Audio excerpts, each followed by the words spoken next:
Hello, welcome back to Learn It from a Layman. I am Carl Christensen. I'm back again with Matt and Cameron, and we've got a special podcast planned for you today. I teased this in our last podcast that we had a potential guest coming on, and so we've got our mutual uncle, Brent Christensen, joining us for the first time on our podcast. Welcome, Brent. Thank you, Carl. It's a pleasure to be here. So a little bit of I guess I could do it. Doing your whole resume would probably take most of the podcast, so we'll just kind of do a few highlights here. Most recently, you were the director of the AIT, or the American Institute of Taiwan. Your tenure there was in Taiwan. Oh, in Taiwan. I'm sorry. There we go. And your tenure there, I believe you were there as the director for 3 years. Is that correct? Right. And then now your history with Taiwan, and the subject of today's podcast will be Taiwan. You've had a long and storied history in Taiwan. You've, I believe, been either lived there or visited there for some portion of the last, say, 40 years or more. That is correct. I was a missionary there in the late 70s. My first assignment in the Foreign Service was there. I went back as I was the director of the Taiwan desk at the State Department, then went back to Taiwan as the deputy director at AIT, and then have most recently returned to Taiwan as the director. So, right. And now that's for those that are not aware, that's the ranking American diplomat in Taiwan, right? That's the representative of the United States government in Taiwan. Right. It's known as a kind of chief of mission, usually with an ambassador title, right. Because we do not have an official relationship with Taiwan. It's right. The title is director. Okay, great. A few other quick highlights about. So you've been in the State Department, the Foreign Service now for over 30 years. And have served in lots of different locations, so Taiwan just being one of them. But you are also I believe you still have you're a dentist. Is that correct, Brent? Yes. Class of '84, Oregon Health and Science University.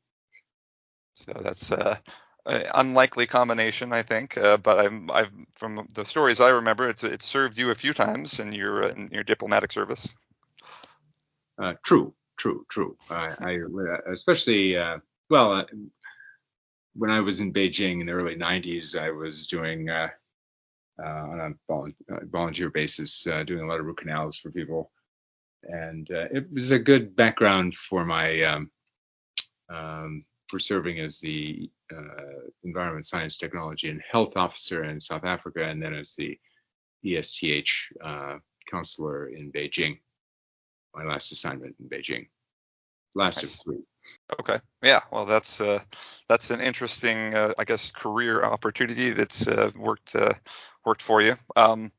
Now, so today, like I said, we're going to be discussing Taiwan, which you have a wealth of knowledge about. I guess I would like to start a little bit talking just kind of, once again, title of the podcast being Learn It from a Layman. We try to take things from a pretty basic level and work up a little bit so that people are familiar with the subject. So Taiwan being an island right off the coast of mainland China. Could you tell us a little bit about the climate, kind of what the weather is there? It's more or less a subtropical climate. It straddles the Tropic of Cancer. It's essentially at the same latitude as I think like Florida.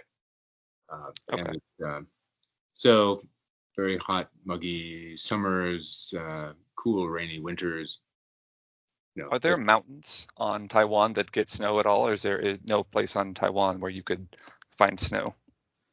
They do have mountains in Taiwan. In fact, Taiwan is unique in that it has over 100 peaks that exceed 10,000 feet.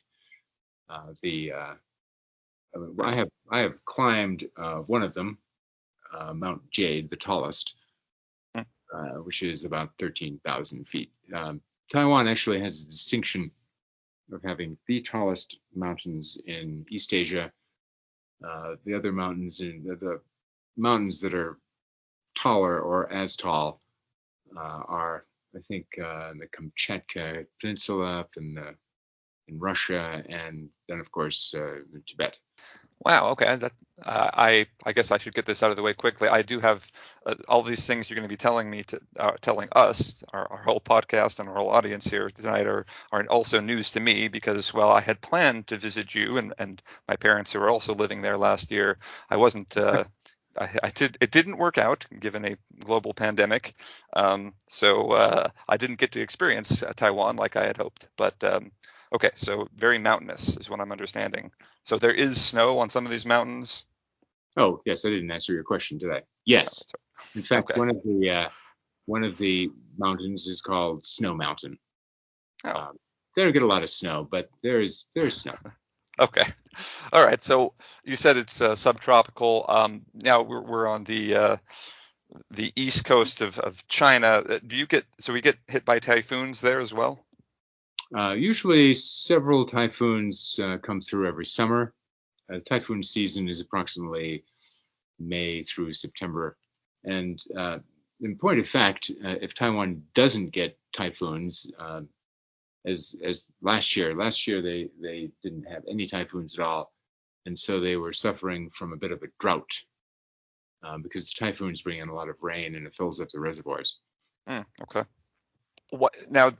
Is it also the case that Taiwan experiences earthquakes frequently, or what are the most frequent natural disasters that I mean typhoons? How serious are those, and are there frequent or any earthquakes to speak of? Uh, Taiwan is very seismically active. Anyone who has lived in Taiwan for any length of time has felt a number of small earthquakes. I mean, they're not too alarming, but Taiwan has had a couple of rather large ones. The most recent was in 2016 in the south, where there were about 100 people who died, more or less 100 plus, and mostly from a building collapsing. Mm, And in 1999, that was a more severe earthquake disaster where more than 2,000 people died, but also largely because of buildings collapsing. So this has inspired the Taiwan authorities to enforce earthquake proofing buildings a little more rigorously. But Taiwan has a lot of very old buildings, so any large earthquake is likely to cause some of them to collapse. okay. Yeah, I'd like to talk a little bit later about just a little about the history of Taiwan, and you can talk a little bit about how old some of these buildings might be. But before we move on to a different subject, Matt, or Cameron, any questions about climate? Also, Matt was also not afforded the opportunity to visit either Brent or our parents in in Taiwan because of the pandemic, but Cameron was able to sneak in a trip, so Cameron's got a little bit more firsthand knowledge of the climate there or the experiences there. So, any questions for Brent, Matt, or Cameron? Not specifically regarding climate. I think you covered it Yeah. pretty well. Okay. I enjoyed the rainstorms that did happen while I was there. Yeah, I'm sure it was nice. Thanks for rubbing it in. All right, let's move on to another kind of everyman appeal subject, food. So people are very familiar with traditional Chinese cuisine. Is Taiwanese food in that mold, or what unique differences are there between Taiwanese food and your run-of-the-mill Chinese dishes? A lot of Taiwanese food, has involved seafood because they're on the coast. It's not, I'd say, it doesn't have quite the variety of Chinese dishes that you might find on the mainland. But some of the specialties are like beef noodles, which are very good. Hot pot, if you're familiar with that. Yeah, I've heard that before. Yeah. They have a lot of the xiaolongbao. It's a soup dumplings are are one of the specialties, and other boiled or steamed dumplings are also very popular. Those are also some of my favorites. Some of my not so favorites are the fermented bean curd that is either Okay. steamed or deep fried. You can smell this stuff from a block away. It's an acquired taste, shall we say? I'm Um, sure it is. but a couple of other specialties worth mentioning are the shaved ice. It's kind of a dessert with fruit, and a mango shaved ice is really really delicious. And they're also Taiwan is also famous for having invented this bubble tea. It's Hmm, basically usually milk tea with tapioca balls in the bottom. interesting. It, You it, said, it's become wildly popular all over the place. You can get bubble tea in the United States and lots of places that have Asian populations. oh, okay. They have a lot of different fruits over there as well, as I have heard. They do really delicious fruit. Mango is a specialty, but interestingly enough, the mango that is most popular is a kind of a crossbred with a type of mango from Florida. They also have great guava and pineapple and watermelon, and they have some other fruits, star fruits, and things like that you don't find in the United States or elsewhere. Now I've heard that there I was. Sorry, go ahead, Cameron.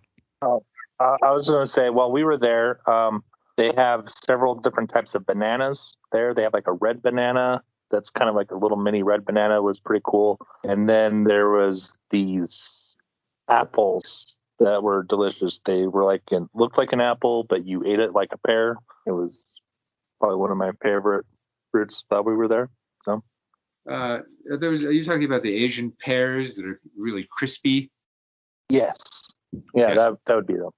Yeah, those are very popular. They also have a so-called wax apple, dragon fruit. Anyway, it's quite really a delicious variety of fruits, and the tangerines are also really outstanding. It's really a great place to be for fresh fruit. Now, are there other what are the other types of cuisine you'll find in Taiwan? I assume you'll find American restaurants there. They kind of are ubiquitous these days. Are there other cultures that have imported their cuisine there into Taiwan? Well, you can find quite a variety: Indian food, Southeast Asian food, but I think the one other cuisine, perhaps even more popular than Western cuisine, is Japanese cuisine, because Okay. Japan and Taiwan have a very close relationship. Taiwan was colonized by Japan from 1895 to 1945, when it was returned to China. The Treaty of Shimonoseki of 1895. There was if you're not familiar with the Sino-Japanese War, that's when Taiwan was ceded to Japan for 50 years. That had a huge impact on the culture, on the cuisine, and so Japanese food is very easy to find, and it's quite good there. Okay. Once again, news to me, unfortunately. I probably would have known that if I had visited, but alas, it Alas. wasn't to be.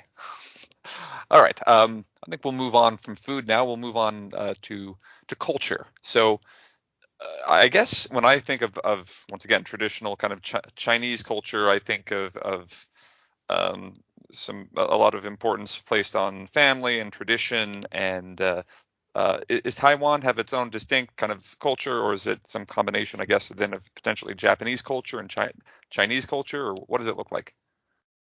I would say it's primarily the culture of Southeast China, which, from Guangdong and Fujian. The Fujian province, which is right across the strait, the Taiwan Strait, is where most of the Chinese immigrants to Taiwan came from. So it's, the core of Taiwan culture is essentially Chinese culture. And as you note, it is very family oriented, and many of Taiwan's companies are sort of family companies as a result. But Taiwan, I think, I mean, in many ways, has preserved the cultural arts of China in a way that they have not been preserved in the mainland, although some of them have been revived there. But it's more of a traditional setting in terms of attitudes and traditions. But Taiwan is also, despite its kind of traditional society, it can also be quite innovative and entrepreneurial. And of course, the Japanese influence has also affected the culture as well. I think that if you have spent any time in Japan and then come to Taiwan, there are a lot of observable similarities. Is that holding true now with the younger generation? Is it still the case that there's this strong sense of traditionalism, or is it becoming a more westernized society? I think that young people are definitely more, what you say, cosmopolitan, but they still have a very strong affinity for Japan and for the West. And I think most of them actually have a distinct Taiwanese identity. Most young people in Taiwan don't really regard themselves as exclusively Chinese. Now, as far as religion goes, are they mostly Buddhists, or are they religious generally at all? Certainly, some of the rural areas are still very deeply religious. Taiwan's religion cannot be characterized very easily as either Buddhist or Taoist. It's more of a traditional Chinese kind of mixture. And I would say most younger people in Taiwan are not too religious, but they still embrace their traditional religious roots. I mean, in terms of attitudes and their core beliefs, I think are still based on Buddhist and Taoist principles. Okay, Matt or Cameron, any other questions kind of about the culture, people there? I was just going to make a comment that while I was there, you could definitely see some Japanese influence in the architecture that was there. Like, there's definitely some pagodas and that type of stuff that is there that is pretty visible. Yeah, I'd like to ask Brennan a little bit more about that here in a minute, but yeah, that's good to know. Matt? But just as far as the religions of the area go, I know you mentioned that you spent some time there as a missionary. Are there a number of Western religions present in Taiwan? Are they popular, gaining popularity, losing popularity? Just in general, what is Christianity in Taiwan like? It's quite visible. It's the Christian churches are very active there, and I think that our own the church, Jesus Christ of Latter-day Saints, the Mormon Church, has a pretty big presence there.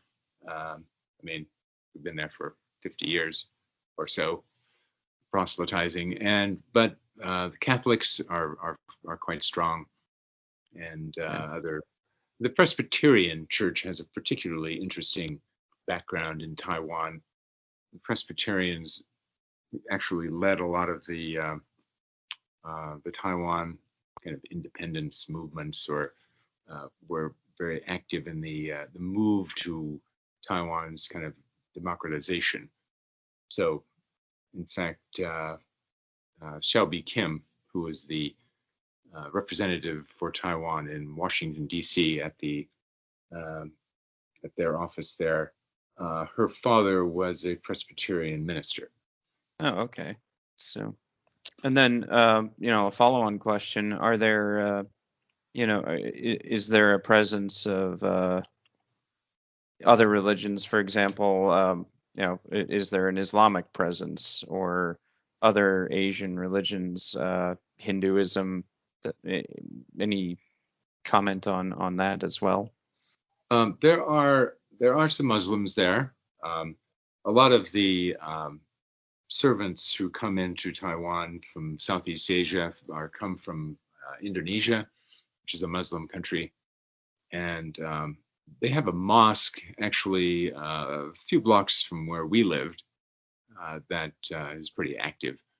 So they do have a Muslim presence. I didn't see any. I mean, I don't know what the Hindu population was like in Taiwan, but there are obviously other religions represented there. That sounds kind of like a good segue into your immigration topic, if you want to jump to that one. Yeah, I mean, you've touched on a number of these other topics that we're going to start discussing now. But yeah, the immigration, I mean, already we talked about some religions imported, and where, the history has been as far as being colonized by either Japan and now, obviously the very natural Chinese influence. So, what is the current state of immigration? Where are people moving in from, and where are current Taiwanese people? Are they mostly staying put? Are they looking to move elsewhere? What is the current immigration pattern, I guess, of Taiwan? I would say the Taiwan immigration story has been largely one of out-migration. Many of, I mean, hundreds of thousands of people from Taiwan have moved to the United States. I think you probably are aware of many of the Taiwanese Americans who have done exceptionally well in the United States.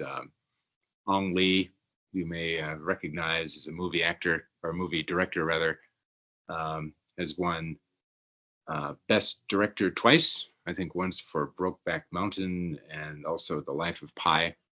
But anyway, he's a very successful actor from Pingdong, or director rather, from Pingdong. People like Steve Chu, or Steve Chun rather, one of the founders of YouTube, Jerry Yang, one of the founders of Yahoo. NVIDIA was founded by Huang Renxuan, the high tech company. And, Yeah. David He, a researcher who first came up with combination therapy for HIV/AIDS. Anyway, and then of course there are some sports figures like Jeremy Lin, Wang Zhenmin was a pitcher for the Yankees at one point.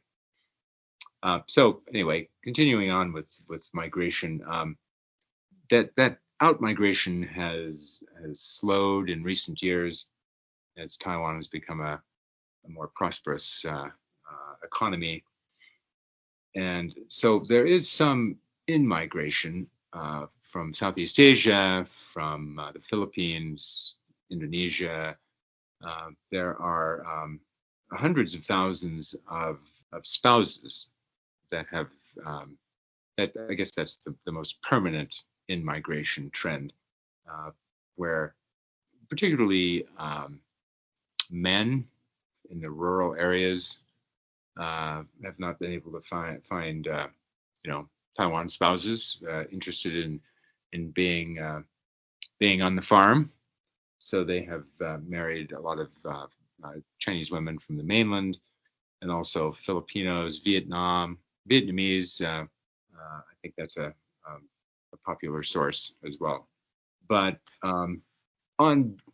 overall, Taiwan has not had an explicit policy to encourage in-migration, and I think they're looking at ways to maybe do more of that as they try to develop centers of excellence for business and finance and technology, recognizing that they need to liberalize their immigration regulations to allow those kinds of people to resettle in Taiwan. They now have a gold card system to encourage that, but it's still kind of a work in progress. one of the reasons they really need in-migration is that they have one of the lowest birth rates in the world. Okay, that's what I was actually about to ask you was whether or not the population. I know the population of Japan has aged significantly, and so that trend is also holding true for Taiwan. Then is the population generally then shrinking on the of people in the island, and if there's not a significant immigration, do we have issues with the economy? Not yet. I mean, this huge drop in the birth rate has been fairly recent. And so the population has continued to grow slowly. There are about 23.5 million people who live in Taiwan. It's expected to grow a little bit more than that and then start to shrink by about 2030. Okay. But they also are facing a rapidly aging population. So projections are that perhaps as much as a quarter of the population could be over 65 by like 2040 or so. Well, you mentioned, I guess, along the line of, I guess, you said a lot of the people that have migrated out of the country have become very successful here in the United States, or you gave a number of examples there. In Taiwan, this is moving more towards kind of the economy and exports of Taiwan. What are the big economic engines of Taiwan? Well, currently the real backbone of the Taiwan economy is the semiconductor industry. It represents, I think, it itself plus associated industries is probably, perhaps as much as 20% of the economy. But TSMC itself, I think the largest semiconductor company in Taiwan, I think it's all by itself represents like 4% of the economy. Well, and if I'm not mistaken, TSMC represents a significantly larger percentage of the world's microprocessors. Aren't they the main fab for Intel or AMD? I know most of the the American companies that build computer hardware or design microprocessors or things like that, their foundries are in Taiwan. Yes, TSMC is the largest, I guess they call it a pure play foundry in the world. So they produce I think they produce over 50% of the most sophisticated chips in the world. Yeah, it's some ridiculous amount that the world depends on Taiwanese semiconductor, that industry to support our daily computing needs. Yes, well, that has concerned some people because I think this really came to light earlier this year when the automotive sector discovered they didn't have enough semiconductors, and as a consequence, they couldn't make enough cars. They couldn't meet demand for vehicles, and this has been one of the factors that has perversely led to used cars being, commanding 20-30% higher prices because you simply can't get new cars. Just because, well, I have a used car I need to get rid of, so this is the day. Seize the day. That is interesting, though, to think that the Taiwan the semiconductor backbone controls the automotive market in the United States. Well, I mean, not all by itself, but it's the semiconductor. I mean, as cars more and more features have been added to cars, it's actually directly related to the COVID pandemic because there was a huge drop off in demand early last year after the pandemic began. And if you look at the supply chain of the automotive industry, it's very long, and the car companies actually don't order the chips themselves. They have suppliers way down the food chain or the supply chain that order the chips, and they canceled all their orders because they didn't think they needed them. And then when they learned that in fact demand for cars actually rebounded very strongly, they didn't have the ability. The fabs were already fully booked with making chips for the consumer electronics industry, which is also really taking off. So it's been a and it takes like 6 months from start to finish to get the chips through this long supply chain to the automotive companies. So a lot of companies are making cars and trucks, and they just park them until they can get they make them to a certain point, and then they just park them until waiting for these components to show up so they can finish making them. Huh. It's a tough time to buy a car. Yes, for sure. This is very 21st century problems we're discussing right now as well. The computers that go in our cars are holding up the development. So about the semiconductors and I guess just the chip making industry there in Taiwan as well, is that I guess I'm wondering about the history of it and whether or not there are natural resources there that kind of are used, or why was that where did that develop from? Well, I think one could trace this back to the U.S. connection. I mean, a lot of these the founders of these companies studied in the United States, established connections. At first, they were not making semiconductors, but over time, they developed this expertise, and a lot of this, at least TSMC's success, can be traced to this one gentleman named Morris Chang, who at the age of 53 was invited to go to Taiwan. He actually was not from Taiwan originally. He immigrated to the United States from Shanghai and worked for Texas Instruments for a long time, and then he was the head of their semiconductor division, and Taiwan attracted him or invited him to come and set up a company in the United States, in Taiwan. And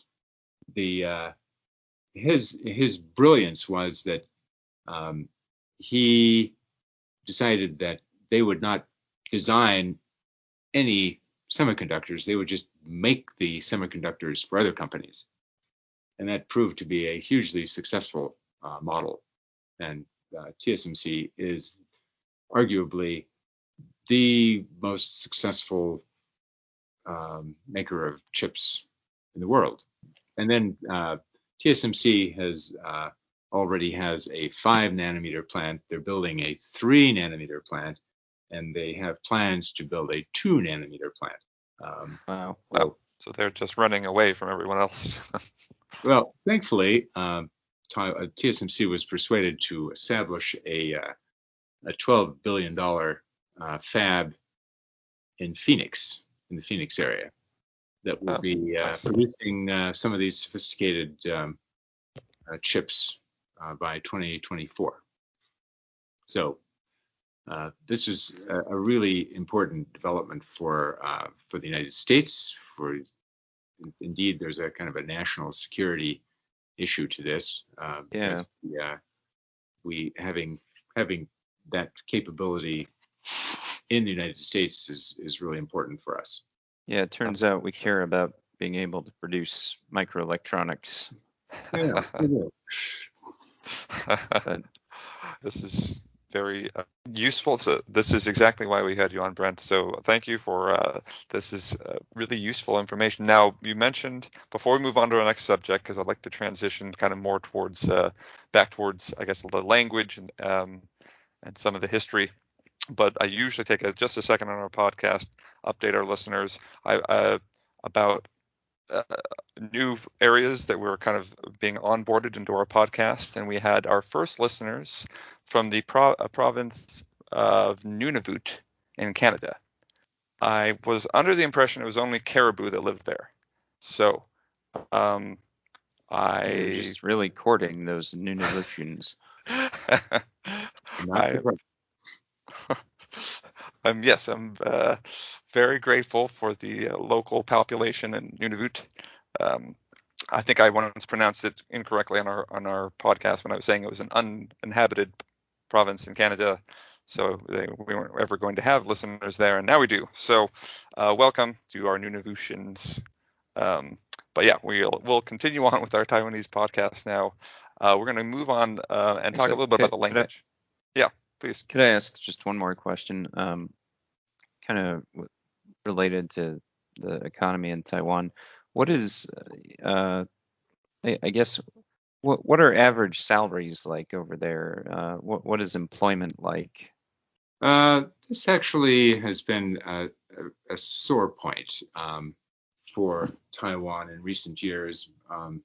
The large high-tech companies, particularly the semiconductor companies, pay pretty well, but many of the other, engineers or people who are working in other industries have seen something of a stagnation of their wage rates, and it has persuaded some to go to China or to find work elsewhere in the United States or perhaps other places. But it is a source of frustration for these younger people.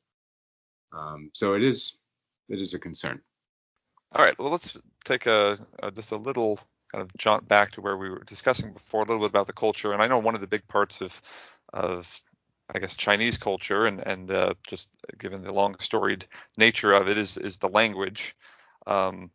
Mandarin Chinese is spoken in the mainland. It's also spoken in Taiwan.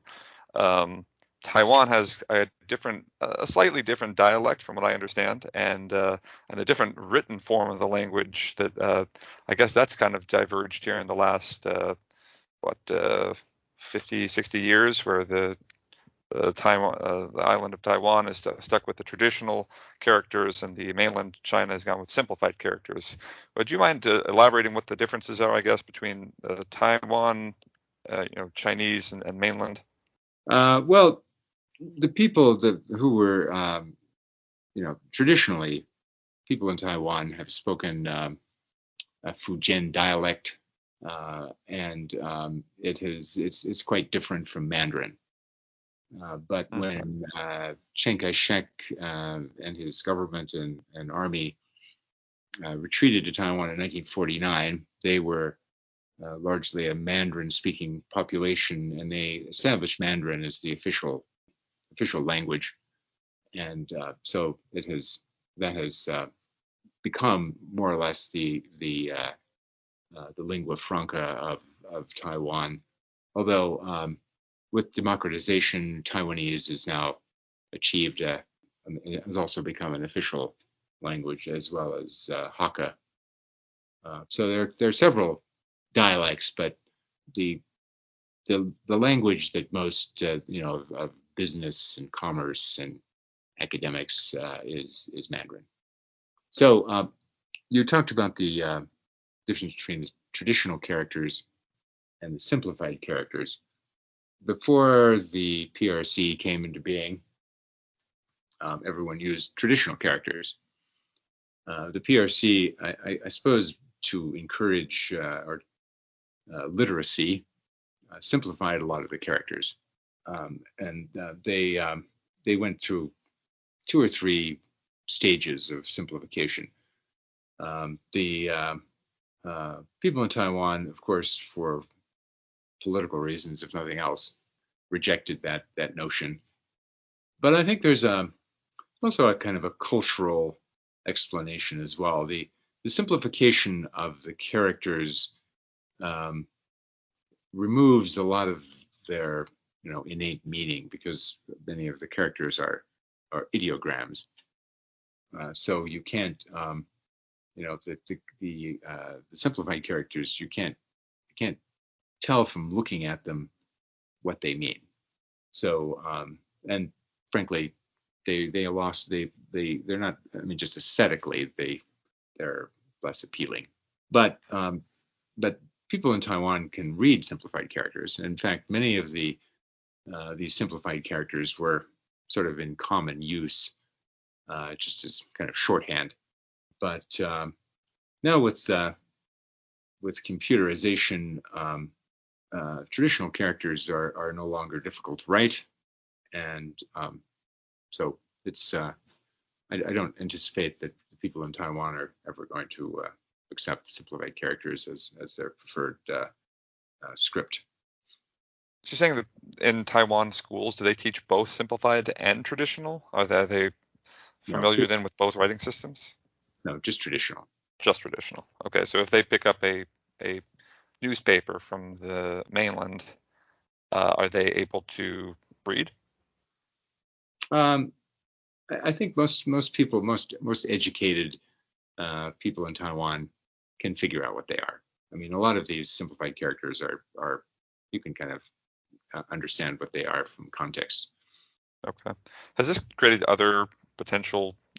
I guess I see this kind of as an analogous to the United States sticking with the measuring system that we use, where the rest of the world has gone metric. Obviously the population of China dwarfs the population of Taiwan. Have there been problems that have come up because Taiwan stuck with the traditional writing system and the mainland's moved on? Are there economic issues? Are there issues going with in education as far as applying to universities in the mainland or anything along those lines? Not at all. Actually, I don't think this has. I don't see that the adoption of simplified characters has been such a big advantage for the mainland, and it's certainly not been a disadvantage for Taiwan. Okay. One other thing you mentioned was there are a couple other languages. I don't know if you said dialects or languages that are spoken in Taiwan, and you said Hakka, and I don't remember what the other one was. Well, it's also known as Hokla, but it's okay. Taiwanese. It's Taiwanese. It's Fujian, okay. Minanyu, Taiwanese. It's a very different language. So that's not mutually intelligible with Mandarin, then? No, I mean it's a dialect, which means that like when you say let's see, what's a Taiwanese expression? 猎晓公gogi bo. If you broke that down to characters, it would you could the Mandarin version is 你会不会说国语? So there are connections, but they're not mutually understandable. Okay. All right. Well, Cameron, the characters are the same. Just the way they're pronounced is different.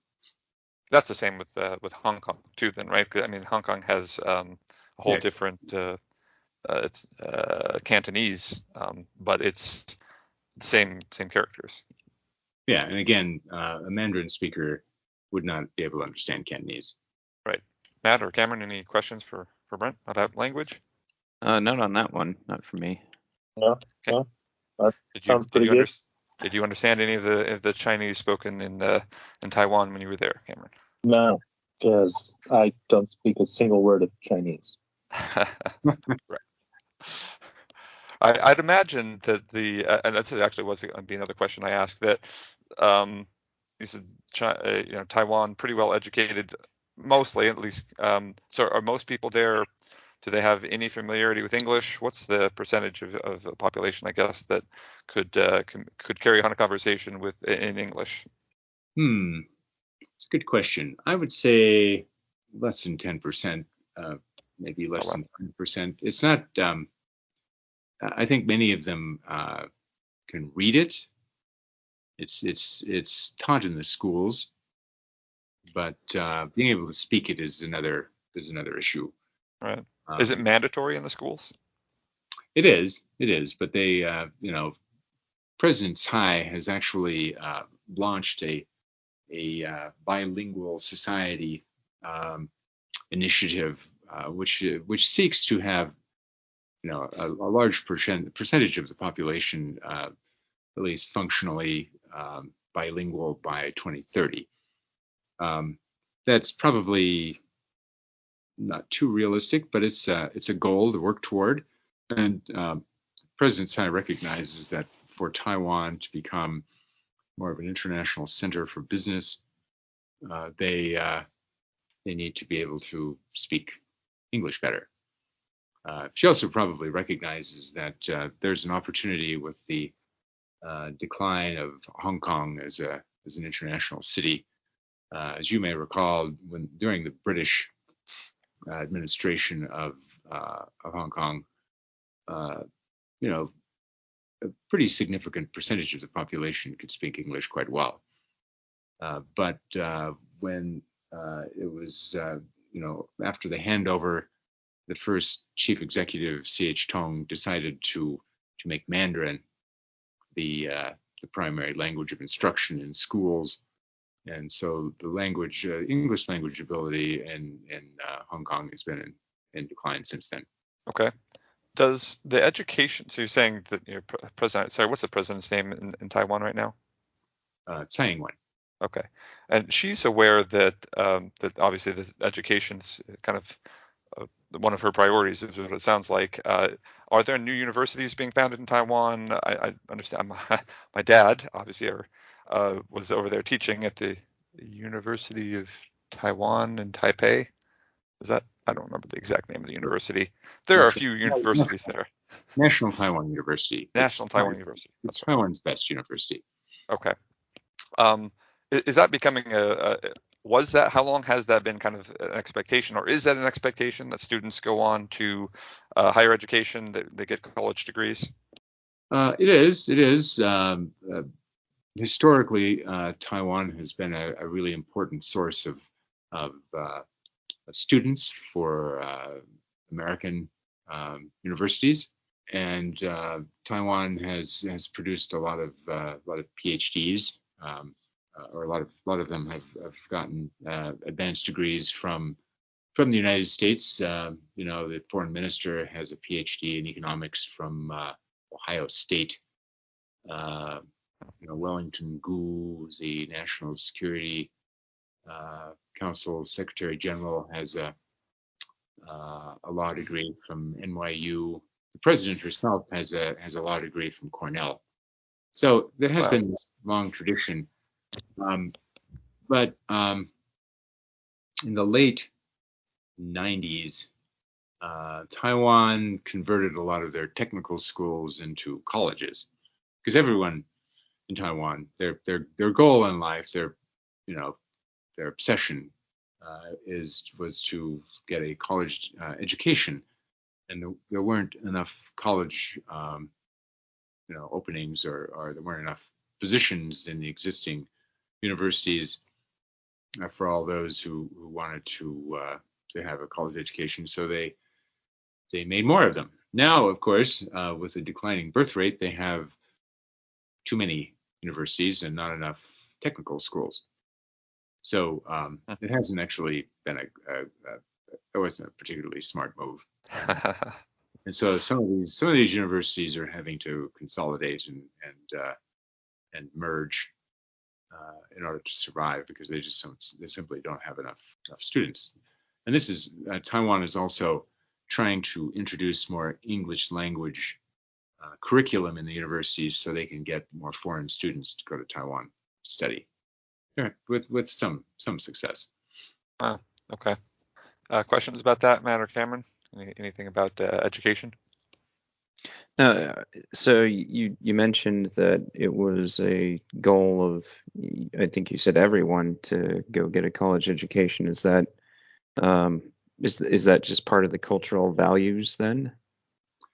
Well, they recognize. This is a long-standing tradition in China that education is the path to success. If you go back to the old civil service exams, they had 3 levels: the local, the provincial, and then the national exams. That's you had to pass these exams in order to become a success in the Chinese bureaucracy, which is where people found success for their most. That's where was considered the standard of success.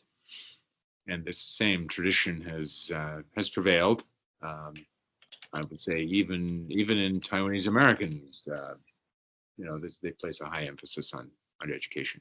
Yeah, I mean, like you mentioned, a number of entrepreneurs or otherwise businessmen and women that have come from Taiwan have succeeded a lot.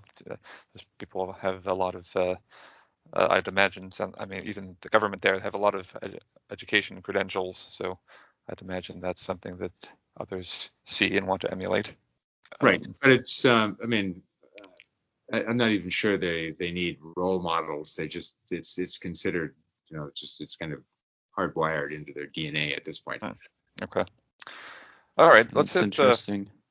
Sorry, go ahead, Carl. Yeah, one or two more areas here, or let's see, 2 or 3 more areas before we wrap up here. We touched a little bit on the history, but if we could get kind of a thumbnail sketch of, I guess, when Taiwan, you said, it's been colonized by Japan in the past. And what's the history, the thumbnail, bird's eye view of Taiwan history? What are some names we should know and some important dates in the history of Taiwan? Well, okay. I'll try to give you the short version. Taiwan has been continuously inhabited for like the last 20 or 30,000 years. They had, kind of Stone Age peoples who lived there early on, and in addition to the Chinese people who live in, or the Han Chinese who live in Taiwan, there was a kind of an Austronesian population who were related to the people of Polynesia and to some degree Malaysia. They're not Han Chinese, and these people lived in Taiwan. There were a number of tribes that lived there before the Chinese showed up in the 15 and 1600s. But Taiwan was colonized by the Dutch and the Spanish. The Dutch in the south, the Spanish in the north. There was a famous Chinese kind of Ming loyalist who kicked out the Dutch in the 1600s, and so Taiwan was actually not officially incorporated into the Chinese Empire until like 1887. But in 1895, because of this unfortunate war with Japan, Taiwan was ceded to the Japanese. And during that 50-year period, the Japanese essentially incorporated Taiwan into Japan. The language of instruction was Japanese. They built universities and infrastructure. Anyway, in 1945, the Taiwan was returned to China, and the Republic of China at the time, as you may know, the Republic of China came into being in 1912 after the fall of the imperial system, and so the Republic of China was our ally through World War II, and Chiang Kai-shek was the president. And Chiang Kai-shek, in 1949, after the war, the Civil War erupted between the nationalist forces led by Chiang Kai-shek and the communist forces led by Mao Zedong. Chiang Kai-shek essentially lost the Civil War and retreated with his army and his bureaucracy to Taiwan, about 2 million people, and they established the Republic of China in Taiwan, and the Nationalist Party, or the KMT, ruled Taiwan until they established kind of a martial law system there until 1987, when the opposition party was allowed to exist. the Democratic Progressive Party. And then Li Denghui was elected in the first. He was a KMT candidate, but he was actually Taiwanese. He was elected president in 1996, and then the DPP won the presidency in 2000. Was President Chen Shui-bian, and then the current president is a DPP. Was a DPP politician named Tsai Ing-wen. It's important to remember that through the last 70 years since Taiwan was, let's see, has it been 70 years? Anyway, since 1949, there have been there's been a division between the native Taiwanese who have lived in Taiwan for generations and whose native dialect was Taiwanese, and the mainlanders who came in 1949. And so there has been this tension between the Taiwanese and the mainlanders. It's a little more blurred because of a lot of intermarriage between these two groups, but it still exists. And most of the KMT, there are two main political parties in Taiwan, the KMT and the DPP. Most of the KMT members are mainlanders, and most of the DPP are native Taiwanese. So are they roughly the same in the size representation, or? No, actually, the DPP is doing better these days. KMT was defeated pretty soundly in the 2020 presidential and legislative elections. The DPP has, let's see, reportedly, maybe 20 some odd % of the electorate, and the KMT maybe 10, and the rest of the population are sort of independent, but tend to be supportive of one party or the other. Sure. But more support the DPP than the KMT. Okay. So you just gave us a great historical sketch of Taiwan. Where does the AIT, the American Institute in Taiwan, is that correct? Where does that? What's the history of that, and what's the role of the AIT right now? Well, without getting too deeply into the U.S.-China relationship, in 1979, the United States de-recognized the Republic of China, or Taiwan, and recognized the People's Republic of China as the representative of China. So at that point, we had an unofficial relationship with Taiwan, but still an important relationship, politically, militarily, and economically. So with the establishment of the Taiwan Relations Act, the American Institute in Taiwan was created as kind of a de facto embassy to manage the relationship. So you take your day-to-day in the AIT is very much like you served in a number of other embassies, including in Beijing. The role in the AIT then is very similar to what would be in an embassy then. Yes, and I think you'll agree that Taiwan has gotten a lot of attention in recent years. Yes. Yeah, and that is actually I had a question about. So the pandemic started now quite a while ago, but Taiwan's proximity to China had it kind of in national headlines shortly after the beginning of the pandemic, and at least, especially right at the beginning of the pandemic, though, and some would argue throughout the pandemic, Taiwan's done a remarkable job at maintaining, a pretty good control on the number of cases and the health situation there. What were some of the things that you saw there in Taiwan that seemed to work, and what did the government try to do to help control the pandemic? Well, one of the things that Taiwan did that was especially important is they acted early. When they first became aware that there was this new strain of coronavirus in Wuhan, they, I don't know, perhaps because of their experience in 2003 with SARS, where Taiwan suffered from the PRC's reluctance to share information. They immediately started taking steps to restrict travel from Wuhan, and then, more broadly from the rest of the mainland. So that was the first thing they did that was important. I mean, I don't think the WHO declared the coronavirus or the COVID virus as a really a health threat until like March.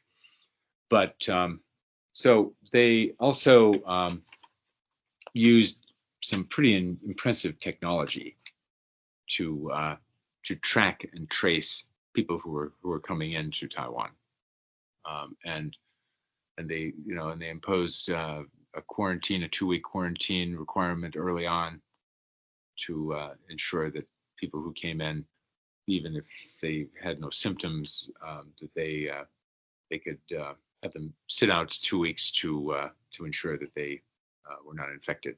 So for over a year, Taiwan had no local transmissions at all, which is a really impressive feat. But in early May, because of I think it was a China Airlines pilot and some missteps locally in the around the airport, they had an outbreak where they were having hundreds of people infected every day, and so Taiwan really took some stringent measures to crack down. And finally, just yesterday, they had their first day when they had no local transmissions at all. So they have managed to contain it. At the same time, they have also been trying to get everybody vaccinated, but Taiwan was a little hampered in its ability to get vaccines until just recently. The United States contributed 2.5 million doses of the Moderna vaccine. Taiwan has gotten some other donations of the AstraZeneca vaccine from Japan, and they've purchased AstraZeneca vaccine and additional doses of Moderna vaccine. And they now they have their own vaccine that they have developed, the Medigen vaccine that has come online. So they're trying to vaccinate people as quickly as they can. But one of the other factors that made Taiwan successful is that the people of Taiwan trusted the health authorities, and they were very compliant. If they were told to stay indoors, they stayed indoors. If they were told to wear masks, they wore masks. So that has been an important element of their success as well. Would you imagine? There's a lesson there somewhere, I'm sure. I was going to ask whether or not you believe that that's the case, that it's just kind of in their culture to kind of trust the health authorities, or if they've built up a credibility over the SARS pandemic and other related issues that they've experienced there, because they're obviously it's been a challenge for a lot of different governments, but the U.S. certainly has struggled with it. Controlling the pandemic. And so do you think it's something in the culture in Taiwan where they've been able to better handle those issues and follow health guidelines, or is it I guess more experience with it as a society? I think they I think they have more trust in the government than they had in the past. I mean, Taiwan did not become as a relatively short history as a democracy, but the people of Taiwan, these institutions of civil society have developed over the last 30 years or so, and so there is and the media, they have a freedom of the press. So I think there's an understanding of what they needed to do. But it is, Carl, you've also identified sort of a cultural trend as well, that people, even before the pandemic, if they had a cold, they were more than likely to wear a face mask, just as just being a good citizen. Right. Because as you know, for the most part, wearing a face mask doesn't necessarily protect you, but it protects others from you. Right. Yeah. I think that's something I noticed when my parents were there, and very early on in the pandemic, when we were in the United States being told we didn't need to wear a mask. I remember being on a video chat with my parents and seeing they had an instructor that was teaching them Chinese there, and she was wearing a mask, and I remember thinking, oh, that's interesting. And it was not too many weeks later that I saw, these things coming in the United States, and thought, um, we could probably take some lessons from Taiwan there. So, I would also point out that Taiwan very generously shared millions of face masks with the rest of the world. Face masks and other protective equipment with the rest of the world, including more than 10 million donated to the United States, not sold, but donated to the United States. wow. Every state and every major municipality received some. And if you look closely at the staffers at some of President Trump's press conferences, you may notice that they are wearing masks that say "Made in Taiwan." Nice. Well, Taiwan, yeah, it sounds like from all we've learned tonight, Taiwan and the U.S. relationship it's very beneficial. The United States has benefited a lot from Taiwan, and hopefully mutually beneficial for Taiwan as well. But one other thing before we let you sign off, and we thank you for your time, Brent. But last topic, some of our audience, and once again, learn it from a layman. Some people say this is a misnomer. We've had lots of guests on here that are and no definition layman, and you're certainly among them. But a lot of people that are listening probably don't have a lot of the historical or educational experience, but are listening to kind of find out more about Taiwan because they might be visiting it. So, is there a particular thing that those that are looking to visit? Is there a time that they should visit? Is there what do they need to do when they visit? Where do they need to go? Well, I do think that Taiwan is an underappreciated tourist destination. It's really a beautiful island. It has a lot of natural beauty, and as I said, we did hike Mount Jade at one point. I'm not sure I would necessarily recommend that for everyone. It's a pretty tough climb. Sure. But I think it's a really worthwhile place to visit. The people are extremely friendly. The food is good. As we noted, the wonderful fruits and some of these traditional Chinese delicacies are really delicious. We particularly enjoyed the East Coast, the Troco Gorge area, which was pretty spectacular. Actually biked down the East Coast a couple of times. So one thing that is worth noting is that when Chiang Kai-shek and his government retreated to Taiwan, they brought along with them the National Palace Museum collection, which consisted of I don't know how many crates, like 1,000 crates of cultural treasures from the imperial collection. And that collection is some small percentage of it is on display at the National Palace Museum. So that's really worthwhile to visit. In terms of when to visit, I would think the best time to visit is probably in the fall. It's not too hot, it's not too cold, it's not too rainy, and usually you can visit for up to 90 days with no visa. So is that true for other countries as well? Like if we have some listeners in Australia and the UK, are they able to visit without a visa? I think that's probably true for Australia and the UK. I'm not sure that's true for a lot of the countries of Southeast Asia, but I'm not entirely sure. Okay, yeah, I was about to mention we also have a number of listeners in India. So, when you say fall, you mean September, October, November for our Australian listeners who have a different fall than we do. Yes, exactly. Okay. Okay. Matt or Cameron, final questions for Brent, either about visiting or anything else that we've covered. Uh, I I thought that was a really good overview of Taiwan.